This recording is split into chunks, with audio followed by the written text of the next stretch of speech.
നല്ല മുഹൂർത്തത്തിന് തന്നെ എത്തിയിരിക്കുന്നു. നാളെ പുലർച്ചയ്ക്ക് പള്ളി കെട്ടാ.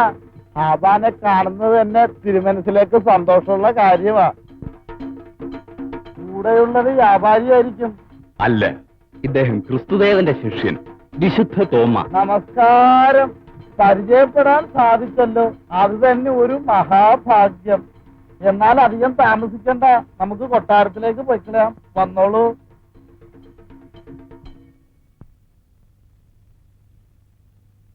വൈദ്യരേ, വൈദ്യരേ,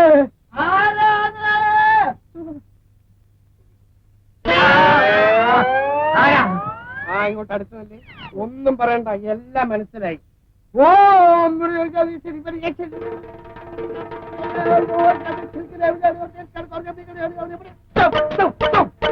ഒന്നും പേടിക്കണ്ട, ധൈര്യമായിട്ട് പോകും. വൈദ്യരേ, ദക്ഷിണ. എടോ 10 വരിക്കപ്ലാവിന്റെ ജോലി ഞാൻ ചെയ്തല്ലോടോ, എന്നിട്ടൊരു കൂഴച്ചക്കയാണ് കൊണ്ടുവന്നിരിക്കുന്നത് അല്ലേ. താൻ ഭയപ്പെടണ്ട, ധൈര്യമായിട്ട് പൊക്കോ. 3 പ്രാവശ്യം വയറ്റിന്ന് പോകും. വയറ്റിന്ന് പോകുമ്പോഴും പേടിക്കണ്ട, ശരിപ്പെട്ടോളൂ. അതായത് കണ്ടോ, ഞാഞ്ഞൂള് പോലെ ഇരുന്നവനാണ്. ഒരൊറ്റ മാസത്തെ അജമാംസം. ശരീരം നോക്ക്, എലുമ്പാ പിടി. എടാ, ചക്ക നിന്നെടുത്തിരിക്കുന്നോ, നിന്നെ ചക്ക എടുത്തിരിക്കുന്നോടാ? എനിക്ക് എണ്ണ തന്നില്ല. ആഹാ, ഈ ഉണ്ണിക്ക പോലെയുള്ള വെള്ളരിക്കാണോ എണ്ണ? ആട്ട് തലയെ തേക്കാനോ കണ്ണിലൊഴിക്കാനോ? ഏതെണ്ണയാണ് വേണ്ടത്? ഏലാതി. ആ, എലുമ്പാ പിടി.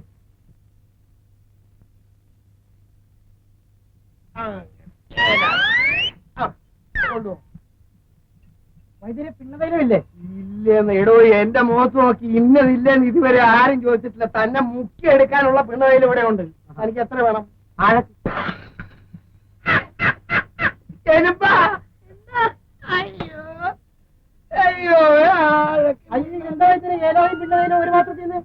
കിടക്കുന്നത്. എനിക്ക് പിണ്ണയിലും വേണ്ട, ഒന്നും വേണ്ട. എടോ, ഇതെന്താണെന്ന് വിചാരിച്ചിരിക്കുന്നത്? ഭരണി. ആ ഭരണിയാണെന്നല്ലേ തനിക്ക് തോന്നുന്നത്? എന്നാ ഇത് ഭരണി അല്ല. അല്ല, അത്രയും മനസ്സിലാക്കിയാൽ മതി.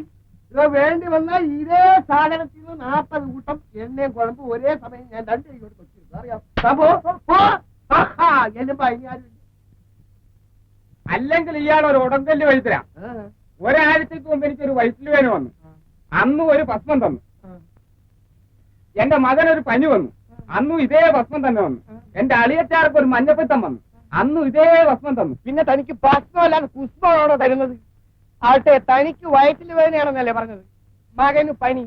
മകൻ തന്റെ മകൻ തന്നെയാണല്ലോ. തന്റെ വയറ്റിൽ വേദനയാണ് മകന് പനിയായിട്ട് രൂപാന്തരപ്പെട്ടത്. തന്റെ അളിയന് മഞ്ഞപ്പിത്തം. ഇവര് 3 പേരും ഒരേ കുടുംബത്തിലുള്ളവരാണോ?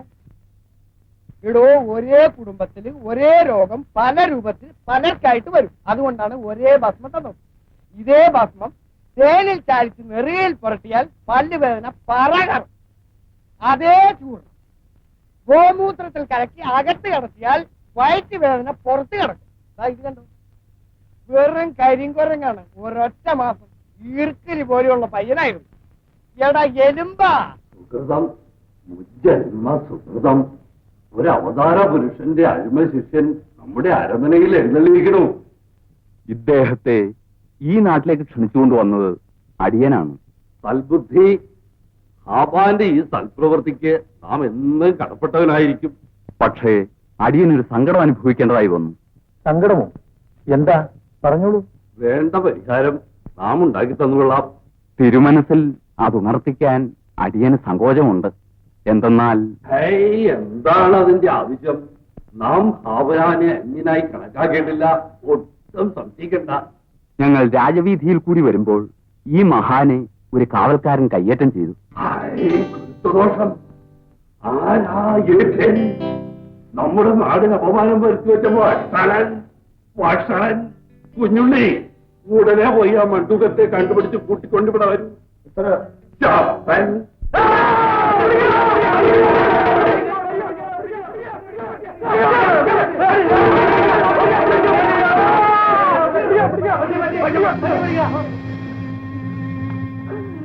എന്റെ പൊന്നു തിരുമേനി, അടിയൊരു ചെത്തി പറ്റിപ്പോയി.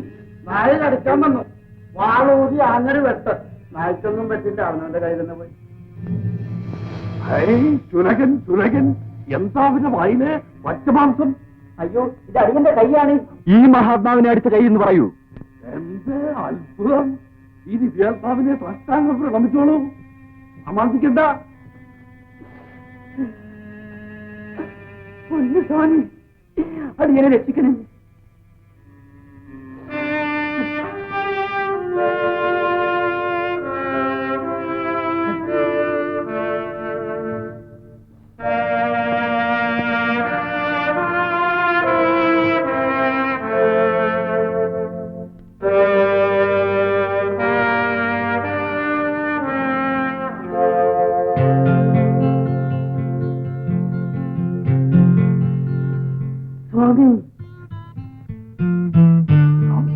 കാണിക്കുന്നതല്ലോ. എന്താ ഇത് കഥ? ഈ മഹാഭാവിക്ക് തക്ക ശിക്ഷ നാം നൽകണത്. അദ്ദേഹത്തിന് ലഭിക്കുന്ന ശിക്ഷ ഇതിനകം കർത്താവ് തന്നെ നൽകി കഴിഞ്ഞു. പരമാർത്ഥം വയ്ക്കോളൂ. മേലാൽ നമ്മുടെ മുന്നിൽ കണ്ടുപോരുന്നോ? ഇദ്ദേഹത്തിന് കുറച്ചുകാലം ഈ നാട്ടിൽ താമസിച്ചാൽ കൊള്ളാവുന്നുണ്ട്. ആയുഷ്കാലം ഇവിടെ കഴിയാമല്ലോ. അതിനെന്താ കുഞ്ഞുണ്ണി, വേണ്ടതെല്ലാം ഉടനെ ഏർപ്പാട് ചെയ്യുന്നുള്ളൂ. ഒന്നിനും ലോപം വരുത്തണ്ട. അടിയന് ഉടനെ പാണ്ഡ്യനാട്ടിലേക്ക് പോകേണ്ട കാര്യമുണ്ട്. അതിനെന്താ, സമാധാനത്താലേ പോയി വരൂ. ഇദ്ദേഹത്തിന്റെ കാര്യം ഇവിടെ സുരക്ഷിത. എന്റെ അമ്മ ഇതാവും. എന്റെ അമ്മയുണ്ട്. എന്റെ അമ്മ എവിടെയാണ്? എന്റെ അമ്മയെ കൊന്ന് താനാ. പിന്നെ വിവരക്കേട് പറയരുത്, ഞാൻ പറഞ്ഞേക്കാം. വിവരക്കേട് പറയുന്ന മര്യാദ പറഞ്ഞിരുന്നു. എന്റെ അമ്മയെ വാഹത്തിന്റെ പുറപ്പെടാന്ന് പറഞ്ഞുകൊണ്ട് തീരുമാനമെന്ന് താനല്ലേ? താൻ പറഞ്ഞതനുസരിച്ച് എല്ലാം ചുറ്റുവർക്ക് ഞാൻ തനിക്ക് തന്നു. തിരുമ്മി 6 മാസം കഴിഞ്ഞപ്പോ എന്റെ അമ്മയ്ക്ക് എനിക്ക് നടക്കാൻ വയ്യാതായി. ഇപ്പൊ 6 മാസമല്ലേ കഴിഞ്ഞുള്ളൂ. 4 മാസം കൂടി ഒന്ന് കഴിഞ്ഞോട്ടെ. എന്തിന്? കുഴിച്ചു മൂടാനോ? അപ്പ കുഴിച്ചു വിടേണ്ടത് ആരെയാണെന്ന് ഞാൻ പറയാം. അപ്പോഴല്ല, ഇപ്പൊ കാണണം. കൊടുക്കും ഞാൻ. എന്തിന്? എന്റെ കുടല് നിനക്ക് ചുട്ട തിന്നാനാണ്. അത് ഞാൻ കാണിച്ചു തരാം. നിനക്ക് എന്ത് പറ്റിയടാ? എന്ത് പറ്റാൻ? നിനക്ക് എന്നെ ഇഷ്ടമല്ലെങ്കിൽ ഇവിടെ വലിയ വലിയ വൈദ്യന്മാരുണ്ട്. നീ അവിടെ പോയി ചികിത്സിച്ചോ. പക്ഷെ നിന്റെ സൂക്കേട് ആര് ചികിത്സിച്ചോടാ മോനെ? എലുമ്പാ, ഇവനെ കണ്ടോടാ. എടാ, നിനക്ക് എന്ത് പറ്റി? എനിക്ക് എന്ത് പറ്റാൻ? നിന്റെ മുഖത്തിനൊരു വിളർച്ച ഉണ്ടല്ലോടാ. നിന്റെ ചുണ്ടിനൊരു വരൾച്ച ഉണ്ടല്ലോടാ. നിന്റെ പല്ലിനൊരു കടുകടുപ്പുണ്ടല്ലോടാ. നിന്റെ മീശ പിരിഞ്ഞിരിപ്പുണ്ടല്ലോടാ. നിന്റെ മൂക്കത്ത് വേർപ്പുണ്ടല്ലോടാ. നിന്റെ മുടി കറുത്തിട്ടുണ്ടല്ലോടാ. എടാ, നിന്റെ ചെവിക്കൊരു വിറയിലുണ്ടല്ലോടാ. കഴുത്ത് നേരെ ഇരിപ്പുണ്ടല്ലോടാ. എടാ, ശരീരം അട്ടിപ്പടന്റെ വിറയ്ക്കുന്നുണ്ടല്ലോടാ. നിനക്ക് എന്ത് തോന്നുന്നു? എടാ, വീട്ടിൽ വല്ലതും പറയാനുണ്ടോ? ഭാര്യയോടോ കുട്ടികളോടോ വല്ലതും പറയാണ്ട് നീ എന്നോട് പറ. നിനക്കിനി 2.5 നാഴിക നേരമേ ജീവിതമുള്ളൂടാ. നാണോ, 2 അത്രേ ഉള്ളൂ. ഇവനെ വേദനിപ്പിക്കാതെ എടാ നാണോ, നീ എന്റെ കുടലെടുക്കാൻ വന്നല്ലടാ. നിന്റെ കുടുംബത്തിന്റെ കുടല് മുഴുവൻ ഞാൻ ഈ ജാരലാക്കോടാ. ജാരലി എലുമ്പാ പിടിയടാ. പറയണേ, എങ്ങനെയുള്ളോ വന്നു ഒരുത്തൻ നമ്മുടെ ആളുകളെ മതം മാറ്റുന്നു, മതപ്രചരണം നടത്തുന്നു. വിശുദ്ധ തോമായെ പറ്റിയാണോ ഈ ആക്ഷേപം? അതെ. അദ്ദേഹം നിർബന്ധിച്ച് ആരെങ്കിലും മതം മാറ്റുന്നുണ്ടോ? ഇല്ല, പക്ഷേ അത്ഭുത വിദ്യകൾ പ്രദർശിപ്പിച്ച് ആളുകളെ വശീകരിക്കുന്നു. ഈ നില അനുവദിച്ചാൽ അമ്പലങ്ങളെല്ലാം അടച്ചുപൂട്ടേണ്ടതായി വരും. സംശയമില്ല. ഒരിക്കലുമില്ല. കുറെ പേർ അനുഭവങ്ങളുടെ വെളിച്ചത്തിൽ അതിനോട് യോജിക്കുന്നത് കൊണ്ട് ഹിന്ദുമതം ക്ഷയിക്കണമെന്നില്ല. സനാതനമായ ഹിന്ദുധർമ്മത്തെക്കാൾ ശ്രേഷ്ഠമാണോ ക്രിസ്തുമതം? പല മതസാരവും ഏകം.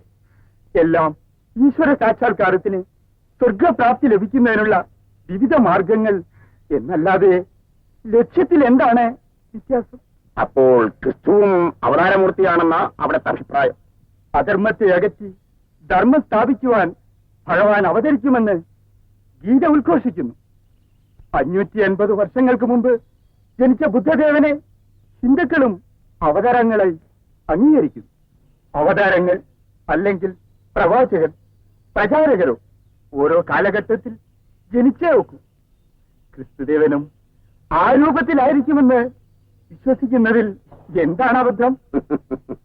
അപ്പോൾ ആ വിശുദ്ധ തോമാ എന്ന് പറയുന്നവന് അവന്റെ ഇഷ്ടത്തിനൊത്ത് കൂത്താടാൻ അനുവദിക്കണമെന്ന് തന്നെയാ സ്വാമികളുടെയും അഭിപ്രായം. അഭിപ്രായ സ്വാതന്ത്ര്യം അനുവദിച്ചിട്ടുള്ള പുണ്യഭൂമിയാണ് ആശഭാരതം.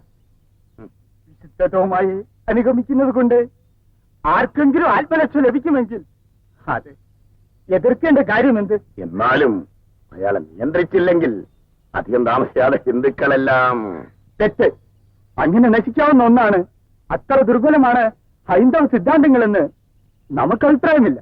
രാജകുമാരൻ വരെ ഇപ്പോഴയാളുടെ പിന്നാലെ ചുറ്റിക്കൊണ്ടിരിക്കുക.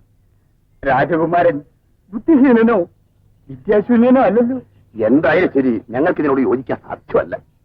യോജിക്കണമെന്നില്ല.